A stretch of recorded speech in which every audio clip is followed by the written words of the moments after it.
Salam Sobat Blessing. Kembali kita merenungkan firman Tuhan. Biarlah Sobat Blessing dalam keadaan baik dan sehat dan diberkati Tuhan. Tema hari ini adalah kuat iman. Kuat iman tidak bisa dikategorikan dengan seseorang itu menjadi pelayan Tuhan, juga pendeta, gembala, ya pasti akan mengalami satu proses ketika mereka tidak kuat dalam iman, akan jatuh dalam dosa. Jadi kita nggak bisa kategorikan orang itu sudah melayani, ya. Tetapi kuat iman yang pertama, ketika orang itu mampu bangkit dari keterpurukan, ya.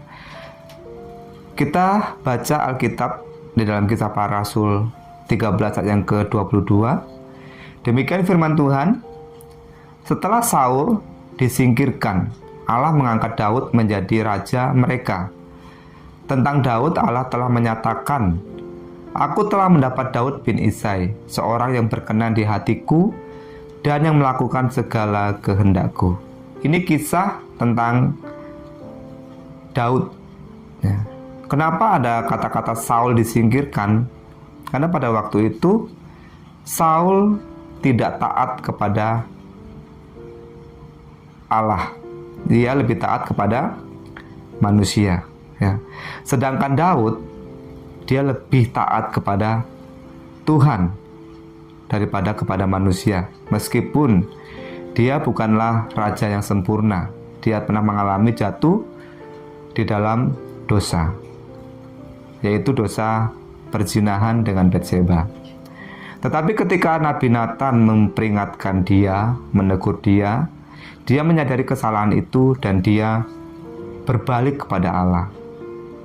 Jika Bapak Ibu baca di dalam Mazmur 51, disitulah di mana Daud sungguh-sungguh menyadari setiap kesalahan dan ia mengungkapkan isi hatinya dan dia berubah di dalam kehidupannya.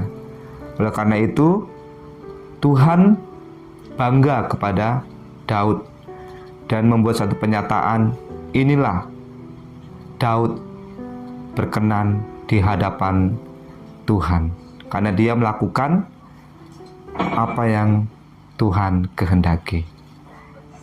Jadi kita kuat iman harus bangkit kembali, semangat kembali datang kepada Tuhan. Itu yang pertama. Yang kedua, yaitu kita memiliki pengharapan, ya. Jadi ketika kita jatuh dalam keterpurukan, dalam masalah dan pergumulan, kita mampu bangkit dan kita memiliki pengharapan di dalam Tuhan.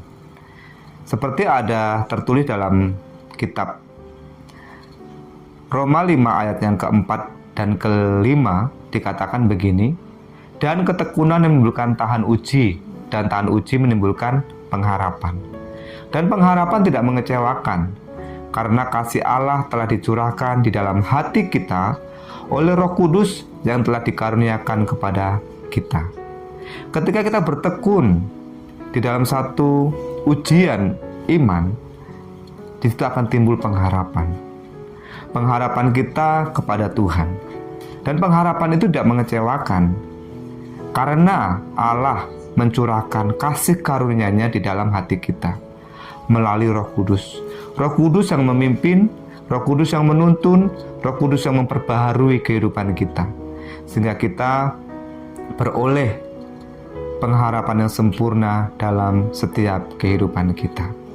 Jadi, kuat iman ketika kita mampu bangkit kembali dalam keterpurukan dan kita memiliki pengharapan di dalam kehidupan kita, dan kita pasti mendapatkan kebahagiaan yang sempurna ketika kita hidup di dalam kasih karunia Tuhan. Mari kita berdoa. Bapa kami yang di surga, kami mengucap syukur untuk setiap pertolongan Tuhan. Bahkan firman Tuhan yang kami dengar hari ini, biarlah menguatkan iman kami, berikan penyemangat dalam setiap kehidupan kami, dan kami mampu bangkit untuk kami melihat Tuhan, cara-Mu menolong kehidupan kami. Biarlah kasih karunia damai sejahtera mengalir di dalam setiap hati kami masing-masing, setiap anak-anak Tuhan yang ada dalam pergumulan. Kami mengucap syukur untuk firman-Mu, bahkan untuk hari yang Tuhan berikan bagi kami untuk kami nikmati. Dalam nama Yesus, kami berdoa dan bersyukur. Amin. Tuhan Yesus memberkati.